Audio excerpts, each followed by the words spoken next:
She called 911 crying, begging them to save her husband. She performed perfect CPR. She did everything right, and he still died. 5 years later, his family believes she murdered him. The police believe she murdered him, but she's free, living in his house, spending his money, married to another man. Because believing it and proving it are two very different things. This is the story of a crime so carefully planned that even when investigators found the evidence, it was already too late. March 15th, 2019, Scottsdale, Arizona. The 911 call came in at 11:17 p.m. A woman's voice shaking, desperate. Her husband wasn't breathing. She was a nurse, she knew CPR, but he wasn't responding. 4 minutes later, paramedics arrived at a luxury home in one of Scottsdale's wealthiest neighborhoods. Inside, they found 58-year-old Michael Chen unconscious on his bedroom floor. His wife, Sarah, a trauma nurse with 20 years of experience, was still performing chest compressions. Her technique was flawless. The paramedics took over, rushed him to Phoenix Memorial. Sarah rode with them, calm now, providing his complete medical history, answering every question. At 12:43 a.m., Michael Chen was pronounced dead. Sudden cardiac arrest. The ER physician signed the death certificate. Natural causes. That should have been the end of the story. 48 hours later, Michael's body was cremated. His two adult children, Rachel and David, were still on planes flying in from Seattle and Austin when their father's body was reduced to ash. They arrived that evening to find everything already decided. Sarah told them their father had wanted cremation, that he'd been clear about not wanting to be embalmed. Neither could remember him ever saying this, but they were drowning in grief, unable to challenge a widow who seemed devastated. The memorial service was small, over by noon. Michael Chen, worth nearly $5 million, was gone, and every piece of physical evidence that might have told a different story was gone with him. Michael's brother James had seen him 2 weeks earlier. They'd had lunch, talked about a property deal Michael was closing, about a Hawaii trip he wanted to take. Michael had been energetic, healthy, excited about the future. Sudden cardiac arrest in a 58-year-old with no heart disease didn't match the brother James knew, but the death certificate said natural causes. The hospital confirmed cardiac arrest, and Sarah, who'd tried desperately to save him, had no reason to lie. 3 months passed. Then Sarah stopped returning calls from Michael's children, changed the locks on the house. When Rachel tried to visit, Sarah said she'd donated Michael's belongings to charity, that keeping his things made grief unbearable. Rachel called her brother. What if their father's death wasn't natural? What if they'd missed something obvious? Let's go back. Michael had built his wealth from nothing, flipping houses in Phoenix since the 90s, building a multi-million-dollar real estate portfolio. His first wife, Jennifer, died of cancer in 2011. His children lived out of state, called weekly, but weren't there for his daily loneliness. Michael was health conscious, ran charity 5Ks, hit the gym 4 times weekly, had annual physicals showing nothing concerning. Slightly elevated blood pressure, controlled with medication. His doctor later confirmed Michael's heart was strong. No reason to expect sudden cardiac arrest. He should have lived another 30 years. Sarah Mitchell entered his life in 2015 at a hospital charity event. She was 39, a trauma nurse known for staying calm under pressure. They seemed mismatched. He was outgoing, loved hosting events. She was reserved, intensely private. But Michael told his brother Sarah made him feel alive after years of grief.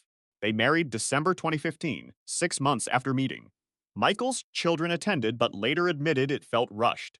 Sarah insisted on a prenuptial agreement, unusual since she earned a modest salary and he was worth millions. The prenup was simple. If the marriage lasted 3 years, Sarah got the house, worth $1.2 million, free and clear. Michael signed without hesitation. He was in love. For 3 years, their marriage appeared stable, but there were small things. Michael complained about being tired, forgetting things, where he'd left his keys, appointment dates. His daughter Rachel remembered him unable to recall a restaurant name from the week before. When she expressed concern, Michael brushed it off. Sarah said it was work stress. Sarah had taken over his medications, his diet, his doctor appointments. She said she was helping him live healthier after watching his first wife die young. Friends noticed Michael seemed withdrawn, made excuses not to attend events, but nobody thought anything was seriously wrong. In January 2019, Michael told his attorney he wanted to update his will, set up a trust, protect his children, ensure Sarah was cared for. The attorney scheduled a meeting for March 22nd. That meeting never happened. Michael died March 15th, 1 week before that appointment. The timing was remarkable. If he'd lived one more week and changed his will, Sarah's financial future would have been completely different. But the existing will stood, giving her the house through the prenup and making her primary beneficiary of his $2.3 million life insurance policy. Active for over 3 years, well past the contestability period. The week before Michael died tells a different story. He complained to his secretary about headaches and fatigue, told a business partner about irregular heartbeat, but Sarah said he needed rest. Sarah scheduled a doctor's appointment for March 18th, 3 days after he'd be dead. She told neighbors Michael had the flu, asked them to avoid visiting. The home security system mysteriously malfunctioned March 14th, didn't record again until March 16th. Investigators later discovered someone with the master code had manually disabled recording March 14th at 3:47 p.m., re-enabled it March 16th at 8:22 a.m. Only 2 people had that code: Michael and Sarah. Security company logs showed the system was accessed from inside using Sarah's credentials. March 15th started normally. Michael texted his daughter at 6:30 p.m. saying he felt off, going to bed early. Rachel responded asking if he needed anything. Michael wrote back saying Sarah was taking care of him, he just needed sleep. That was the last message anyone received from Michael Chen. At 11:17 p.m., Sarah called 911. The recording captured a woman who sounded genuinely panicked, hysterical. When paramedics arrived, they found Sarah performing textbook CPR. The scene looked exactly like natural death. Michael in pajamas, no signs of struggle, no visible trauma. Sarah told them he'd complained of chest pain earlier. The bedroom was pristine. Prescription blood pressure medication on the nightstand. At the hospital, Sarah provided complete medical history, explained he had family history of heart disease, his father died of heart attack at 62. She was calm, focused, the professional nurse. Michael was pronounced dead at 12:43 a.m. No autopsy was ordered. Nothing seemed suspicious. If you're starting to think something feels off, you're exactly where Michael's family was 3 months after his death. Uncomfortable questions with no answers. James Chen hired a private investigator, former detective Robert Torres, who'd spent 25 years investigating suspicious deaths. Before we show you what Torres discovered, think about this. If you suspected someone close to you had been murdered, what would you look for first? Drop your answer in the comments because what Torres found will make you question everything. Torres started with Sarah's digital footprint. Her search history from months before Michael's death was chilling. Untraceable heart attack, medication overdose symptoms, how long digoxin stays in system, drugs that cause cardiac arrest, cremation process timeline. A defense attorney would argue these were professional searches, that nurses research medical conditions constantly. But the pattern was specific, targeted, all happening in the 4 months before Michael died. Torres also mapped Sarah's movements using cell tower data. 2 weeks before Michael's death, she visited 3 different pharmacies across Phoenix, all far from usual routes, areas she had no reason to be. At each pharmacy, she filled prescriptions, but details were protected by privacy laws. Without a warrant, Torres couldn't access what medications she obtained. Then Torres found the breakthrough. One reckons Sarah in regular contact with a man named Marcus for months before Michael died. Text messages and calls occurring daily, sometimes late at night, lasting hours. Torres ran background. Marcus was a personal trainer, 34, worked at an upscale Scottsdale gym where Sarah was a member. Torres staked out the gym, watched Marcus training clients. At 6:15 p.m., Sarah walked in. They didn't acknowledge each other publicly, but Torres followed when they left separately, watched them meet at a restaurant 3 miles away. This was June 2019, 3 months after Michael's death. They sat close, held hands, kissed in the parking lot. A grieving widow and her personal trainer may be innocent, or something else entirely. Torres presented findings to James in August, 5 months after Michael's death. 87 pages of timelines, phone records, financial analysis, witness statements. His conclusion was clear. Sufficient circumstantial evidence to warrant investigation, but without physical evidence from Michael's body, which no longer existed, proving anything would be nearly impossible. James took the report to Phoenix police. Detective Sarah Morgan reviewed the case, agreed it raised concerns. She interviewed Sarah in September 2019. And this is where it gets interesting. Sarah didn't lawyer up, didn't refuse to cooperate. She was calm, cooperative, answered every question without hesitation. Internet searches? Research for a certification exam. Pharmacy visits? Her own prescriptions for a sinus infection. Relationship with Marcus? Friends who grew closer after Michael's death when she needed support. Security system disabled? Contractors coming through, she wanted privacy. Every explanation was reasonable. Together, they felt constructed, rehearsed, but nothing Detective Morgan could disprove. Detective Morgan consulted the medical examiner. The ME explained sudden cardiac arrest kills thousands of healthy people yearly. Michael's age made it medically plausible. But then the ME said something crucial. Certain substances cause cardiac arrest nearly impossible to detect after cremation. Potassium chloride in high doses stops the heart, metabolizes quickly, leaves almost no trace. Digoxin, a heart medication, becomes deadly in quantities slightly higher than therapeutic doses, causes symptoms that look exactly like natural heart failure. Fatigue, dizziness, confusion, irregular heartbeat, all the symptoms Michael complained about in weeks before death. Insulin overdose in a non-diabetic causes similar effects. Without tissue samples or blood work from time of death, no way to prove poisoning. But the word was out there. Poisoning. Murder disguised as medicine. October 2019, 7 months after Michael's death, the investigation caught a break. Serfa applied for a nursing position at a different hospital. During background check, the pharmacy board flagged something. Sarah's prescription access history showed a pattern. She'd signed out controlled substances from hospital pharmacy multiple times over the previous year, medications listed under different patient names. Audit revealed several medications documented as administered to patients with no record of receiving them. Quantities were small, but viewed over time suggested systematic diversion. 3 drugs appeared most frequently: midazolam, a sedative, morphine, a painkiller, and digoxin, a cardiac medication therapeutic in small doses, lethal in large ones. The same drug the medical examiner mentioned as a perfect murder weapon. The hospital pharmacist remembered something. Sarah had come to her twice before Michael died, asking about drug interactions and cardiovascular effects. The pharmacist assumed Sarah was researching for patient care. Sarah specifically asked about medications causing cardiac events, how quickly drugs metabolize, what shows up in standard toxicology screens versus extended panels. The pharmacist provided educational information, never imagining it might be preparation for murder. When Detective Morgan learned this, another piece fell into place. Sarah hadn't just researched online.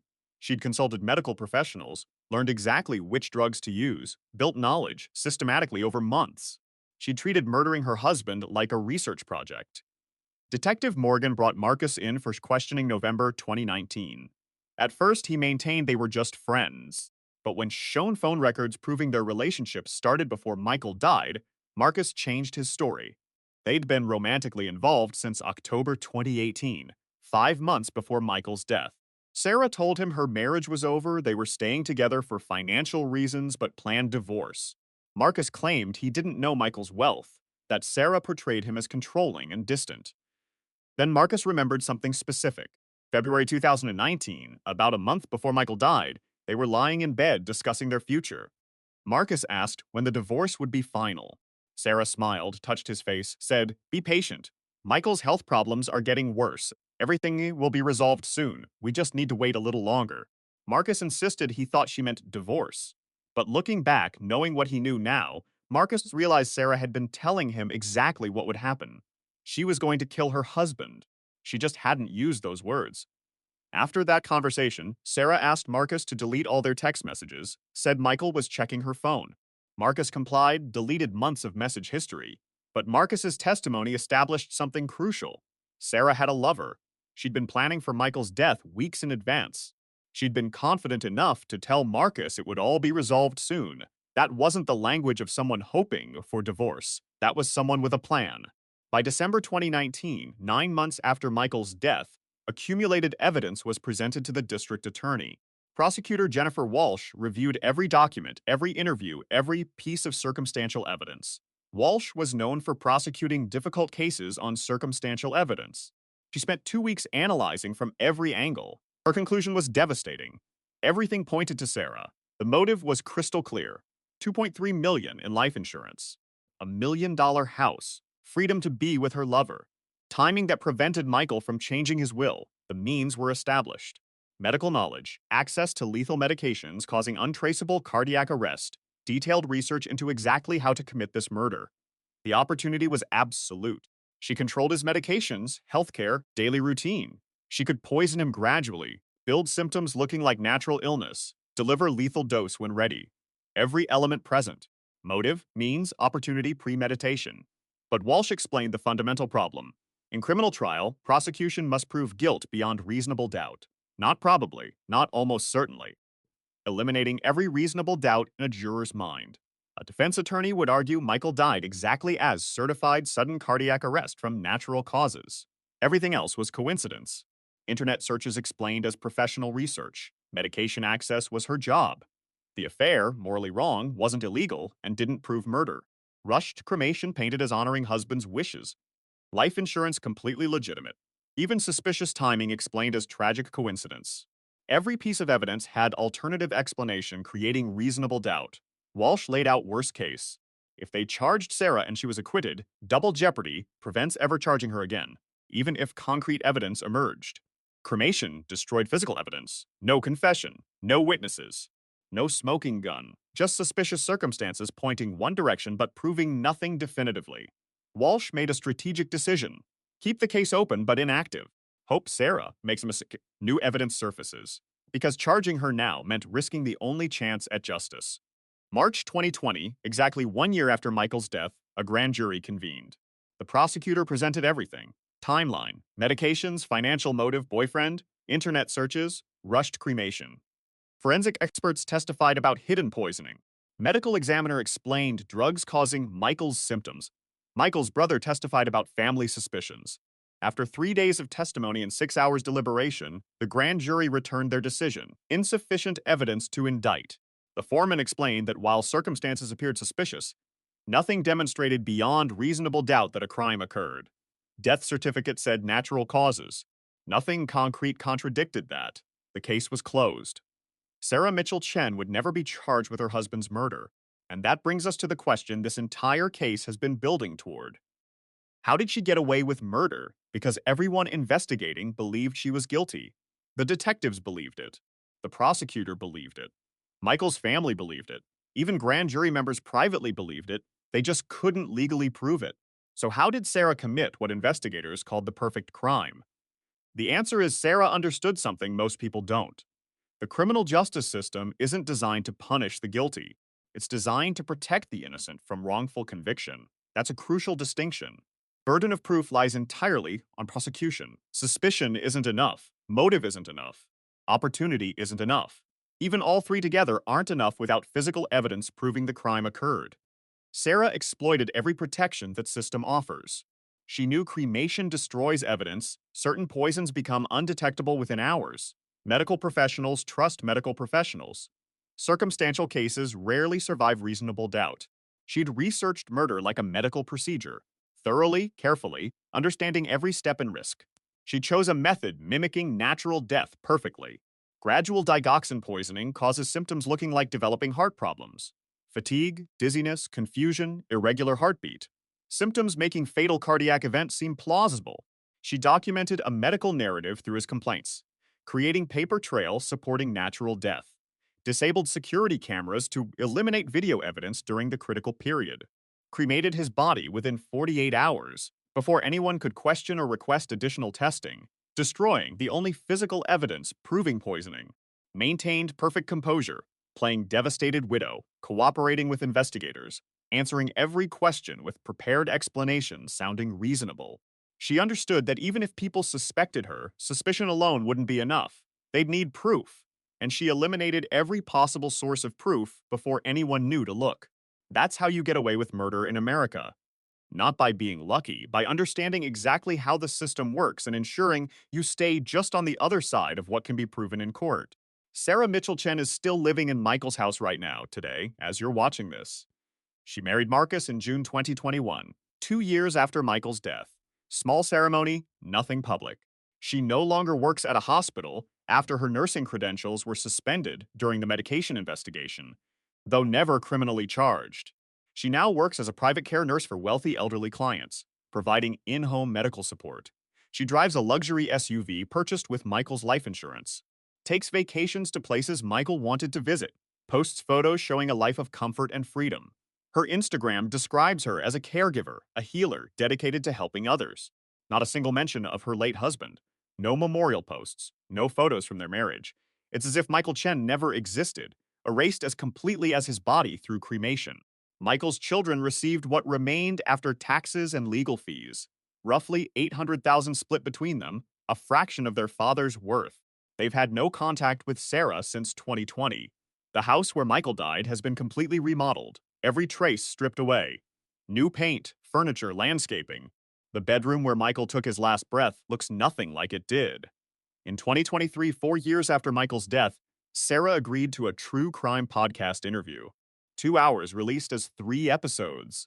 Sarah maintained innocence, expressed sadness, understood why family was suspicious, but their suspicions were based on misunderstanding and coincidence. She missed Michael every day, wished she could have saved him, said being accused of murder when she'd tried desperately to keep him alive was the most painful experience.